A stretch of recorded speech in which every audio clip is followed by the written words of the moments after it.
নমস্কার বন্ধুরা, আজ 19শে মে 2022 বৃহস্পতিবার এক্সপায়ারির দিন। তো আজ ভয়ানক পতন হয়েছে আমাদের মার্কেটে।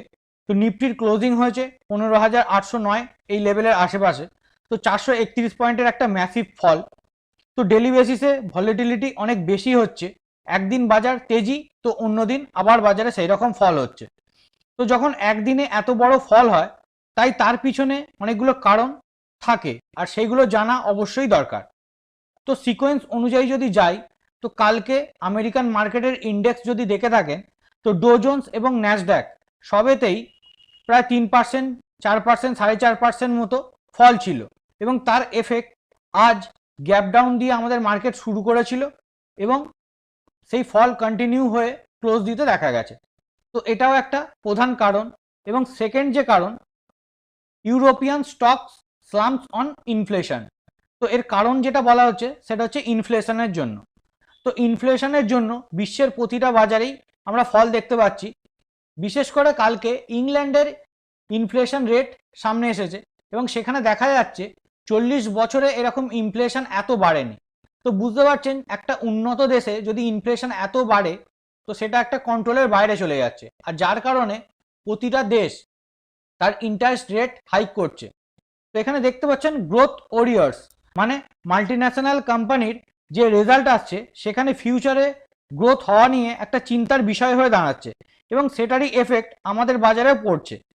তো যদি আমরা ইউরোপিয়ান কান্ট্রির ইন্ডেক্সগুলো দেখি তো প্রথমে ড্যাক্স যেখানে 1.04% মতো ফল।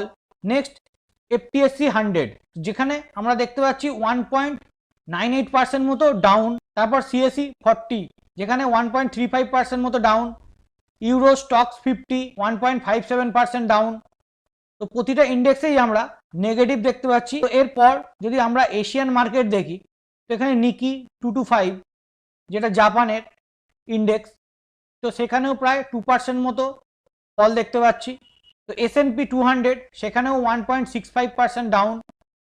নিউজিল্যান্ডের ইন্ডেক্স সেখানেও প্রায় 1%-এর মতো ডাউন। তো মোটামুটি এশিয়ান ইন্ডেক্সে আমরা নেগেটিভিটি বেশি দেখতে পাচ্ছি।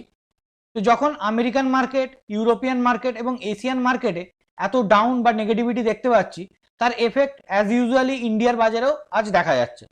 তো তৃতীয় কারণ, যদি আমরা নিফটির যে ইন্ডেক্স আছে সেগুলো দেখি তো প্রতিটা ইন্ডেক্সেই দেখুন ব্যাংক নিফটি যেখানে 2.48% down, Nifty auto 2.67% down, Nifty financial 2.33% down, Nifty FMCG একটু কম 0.65% ডাউন, নিফটি মিডিয়া, নিফটি মেটালে 4.08% down, pharma, PSU bank, private bank প্রতিটাতেই প্রায় 2.5%-এর ওপর ডাউন। তো এর মধ্যে নিফটি আইটি যেটা 5.74% ম্যাসিভ ফল। তো এর পিছনে এক দুটো বড় বড় কারণ আছে, তো সেটা বলে দিই। তো কাল আমেরিকান বাজারের আইটি কোম্পানির ইন্ডেক্স ন্যাসড্যাক যেখানে আমরা 4.40% মতো ফল দেখেছিলাম, তার এফেক্ট আমাদের মার্কেটে দেখা যাচ্ছে। এবং সেকেন্ড যে কারণ, Tencent add to Asian wants. তো টেনসেন্ট চায়নারই একটা বড় টেক কোম্পানি, আর এই কোম্পানির মার্চের যে রেজাল্ট এসছে সেটা ইয়ার অন ইয়ার বেসিসে প্রায় 50% মতো ডাউন দেখা গেছে। তো এই যে টেনসেন্ট কোম্পানি সেটা হচ্ছে জায়েন্ট টেক কোম্পানি পুরো এশিয়ান মার্কেটের জন্য। তো এর নেগেটিভিটির জন্য আমরা পুরো ওয়ার্ল্ডের মার্কেটেও আমরা নেগেটিভিটি দেখতে পাচ্ছি। তো চতুর্থ কারণ, ফ্রন্ট লোডিং রেট হাইক। তো এখানে ইন্টারেস্ট রেট হাইকের কথা বলা হচ্ছে। আরবিআইয়ের একটা মিটিং হবে, এমপিসি মিটিং, তো সেটা হবে জুন মাসে। তো সেখানে তো অনেক অ্যানালিস্ট মনে করছে 50 বেসিস পয়েন্ট মানে 0.50% মতো ইন্টারেস্ট হাইক হতে পারে।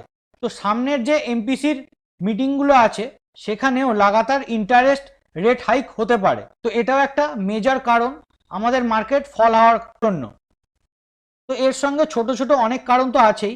আমাদের ইন্ডিয়ার কারেন্সি রুপি রেকর্ড লো লেভেলে দেখা যাচ্ছে, যার জন্য ফরেন ইনভেস্টর তাদের স্টেক বিক্রি করে আমাদের মার্কেট থেকে বেরিয়ে যাচ্ছে। তো এটাও একটা কারণ। তো আমেরিকান মার্কেট ওপেন হয়ে গেছে। ডো জোন্স ইন্ডেক্স যদি দেখি সেখানেও প্রায় 1.12% মতো একটা ফল দেখতে পাচ্ছি। তো এই ফল যদি কন্টিনিউ থাকে, ডো জোন্স যদি নেগেটিভে ক্লোজ দেয় তাহলে সম্ভাবনা আছে কালকে আমাদের বাজার গ্যাপ ডাউন দিয়ে শুরু হবে। তো এই 4-5টা কারণই আছে আমাদের মার্কেট এতটা ডাউন যাওয়ার জন্য।